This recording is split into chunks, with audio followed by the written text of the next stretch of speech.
Today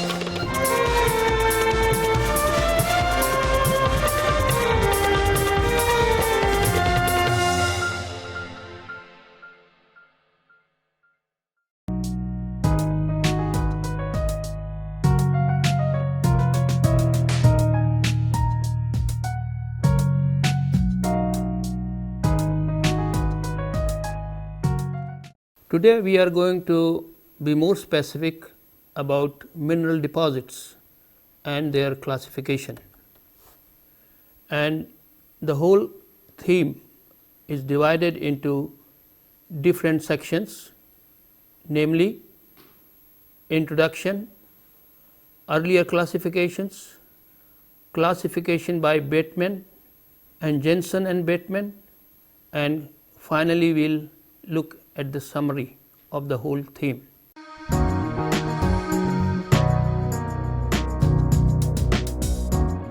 An ore deposit is an anomaly, a rare phenomena within the average distribution of elements represented by common rocks. It is almost like an oasis in desert sands. Two important things are to be noted.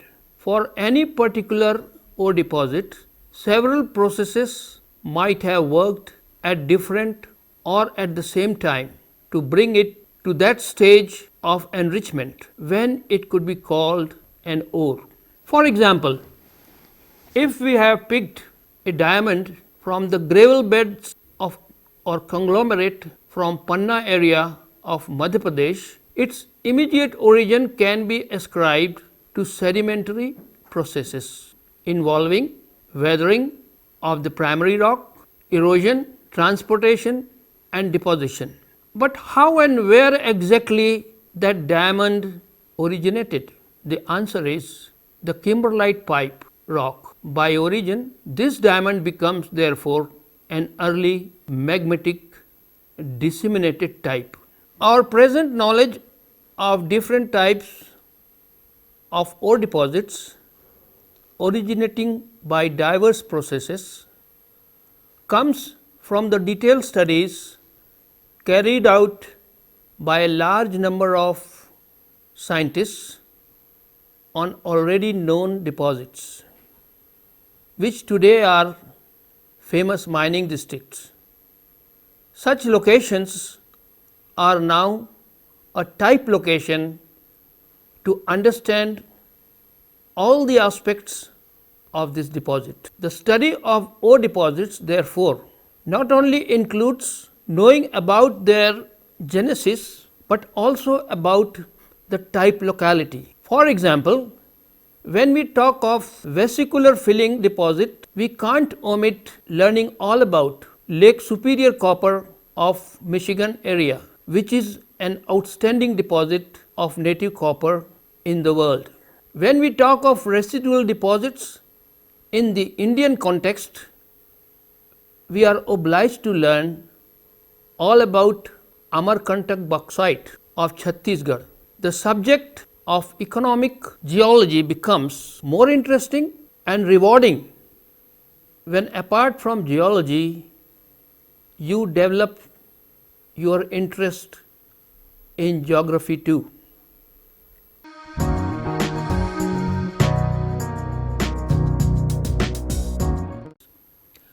Classification of rocks, minerals and ores is a necessity for bringing some sort of order into the vast mineral kingdom. So long genetic aspects are not brought into it, the classification will be a simple affair.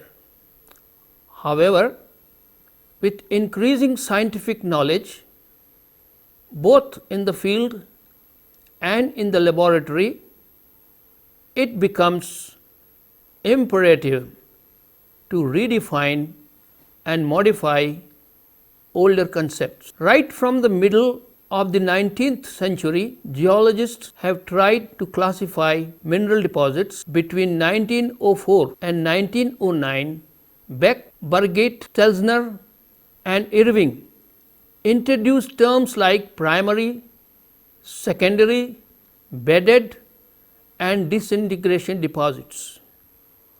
most comprehensive classification and the one which is still considered important, however, was presented by Lindgren in 1911 and modified a number of times, introducing useful terms like hydrothermal deposits, emanations deposits, pyrometasomatic deposits, veins, magmatic and pneumatolytic deposits. Beck, Niggli and Chandler also brought in terms like plutonic, orthomagmatic, exaltive, pneumatolytic, extrusive, sedimentary, extrusive, magmatic and metamorphic in their classification.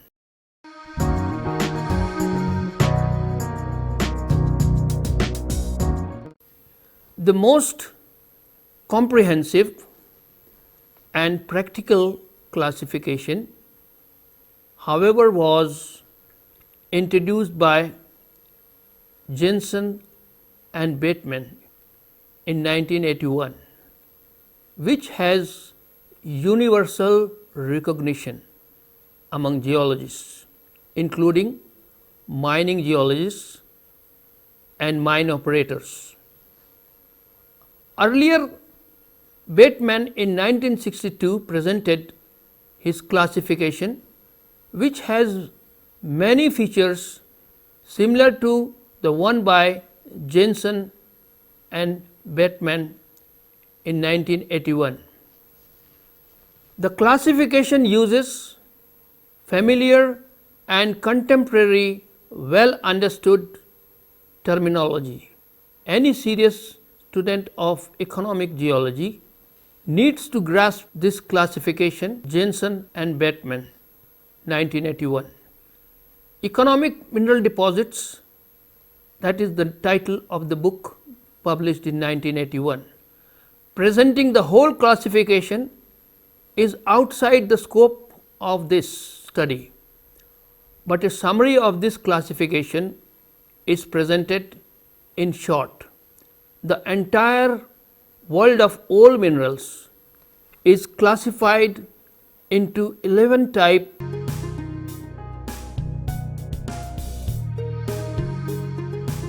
The first deposit is known as magmatic concentrations. These are formed at high temperature conditions and are parented by a magma. They may form during early stage of crystallization, then we call it early magmatic, or late, and when that is known as late magmatic. A pegmatite in the form of injected mass bearing ores of tin, tungsten, lithium bearing ores will be naturally a late magmatic deposit of injection type, whereas segregated layers of chromite found as layers within ultramafic bodies, for example, the famous Bushveld complex of South Africa and in parts of Orissa will be early magmatic. Diamonds scattered in kimberlites, on the other hand, are disseminated types. The next deposit we call sublimation type. Ore deposits formed by direct deposition by vapors come in this category. Sulfur and mercury get deposited in this way in volcanic vents and by fumarolic activity, that is when hot vapors get deposited at reduced temperatures and pressures. Third, we come to contact metasomatic deposits. These are the names suggest ore deposits that result due to contact metasomatic effect, that is mass changes in the contact rock with an invading magma. Invading fluids and gases react with the constituents of the country rock, which are reactive like limestone and dolomites, to form a new suite of minerals which we call skarn minerals and ore minerals. Iron mountain of Utah and tin and tungsten deposits are typical metasomatic ones. Next we come to hydrothermal deposits. As the name indicates, these deposits originate from mineral charged hot waters or mineralizing fluids, generally of magmatic origin. They are formed either by replacement process or simply by open space filling. The temperature may range anywhere between 500 to 700 degrees centigrade, but generally it is below 400 centigrade only, while pressure is in the range of 1 to 3 kilobars. Several names like hypothermal, mesothermal, epithermal, telethermal and xenothermal describe different temperature pressure regime. Many important gold and base metal deposits of the world, including those from India, are hydrothermal in origin. Next we come to sedimentation. The cycle of weathering, erosion, transportation and deposition acting upon rocks and previously formed deposits removes the soluble constituents, ultimately depositing in sedimentary basins. Sedimentary rocks and economic deposits are the products of this process. Iron ores, manganese ores, phosphates, uranium, limestones are some of the common deposits of sedimentary origin, deposits formed by evaporation.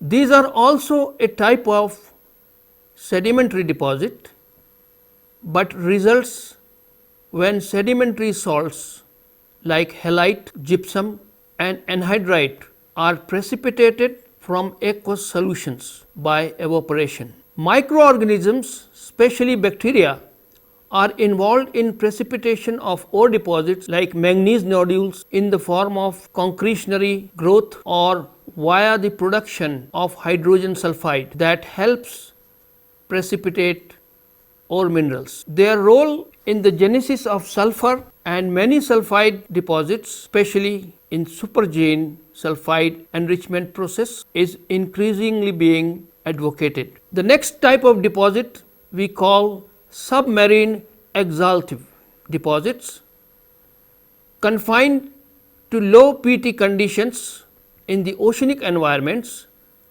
A number of massive sulfide deposits are formed this way on the sea floor around vents, from which hydrothermal fluids charged with metallic sulfides emanate along ocean ridges. These we called black smokers. Manganese nodules are another good examples. Next we come to a very common type of deposit called residual and mechanical concentration. Secondary processes, apart from forming sedimentary ore deposits, also helps create these two kinds of deposits. Mechanical concentrations are the hard, resistant and heavier minerals that have resisted weathering and end up as mechanical placers. Best example are gold, cassiterite and monazite. The unsoluble parts, on the other hand, are left at the site in an enriched state as residual concentration. Deposits of bauxite, clays and nickeliferous laterite are the best example of this deposit, which we call residual concentration. We also have another deposit called oxidation and supergene deposits. This process generally works on sulfide deposits whereby metal bearing fluids produced by oxidation, except in very arid environments leave behind a thing called hat or gossan on the top, consisting of iron oxide, and the leach part, while fluids percolating downwards precipitate secondary oxide and carbonate minerals above the water table. Oxidized zone, that is what we call in our terminology. In other cases, metal bearing fluids penetrate below the water table, reducing environment predominates here and get precipitated as sulfide with the help of sulfate reducing bacteria and thereby enriching the already present primary ore. Chalcocite, covellite, bornite, and some of the most typical of the supergene sulfide enriched ore minerals. We now come to the next deposit called metamorphic deposit. These are the deposits that are formed as a result of pressure temperature effects, as also hot fluids in some cases during metamorphism. There are two possibilities: deposits that were already formed by other processes get simply metamorphosed and may acquire new form, structure and also composition. Manganese ores deposited by sedimentary processes may be metamorphosed and refined, or sulfide ore gets a gneissic structure. Metamorphic deposits, on the other hand, are formed from ore elements already present in the source material within the system. Chemical constituents are not added from outside, except perhaps water and carbon dioxide, to be very correct. Aluminosilicates, namely kyanite, andalusite, sillimanite, asbestos, graphite are some of the typical metamorphic ore minerals. Another useful and simple classification has been presented by Evans in his book An Introduction to Ore Geology in 1980, and the deposits are divided into two categories: those derived by internal processes and those derived by surface processes.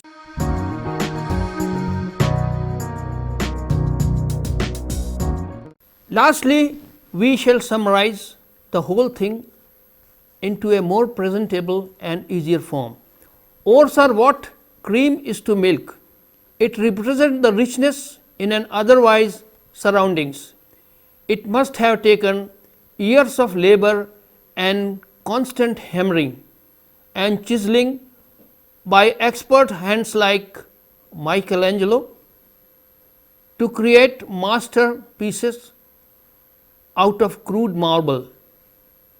So, geological forces have taken their time to carve out different metallic and non-metallic deposits. Heat, pressure, chemically active fluids, chemical reactions, openings, weathering, erosion, transport, deposition, biota, all have contributed to generate an economic mineral deposit.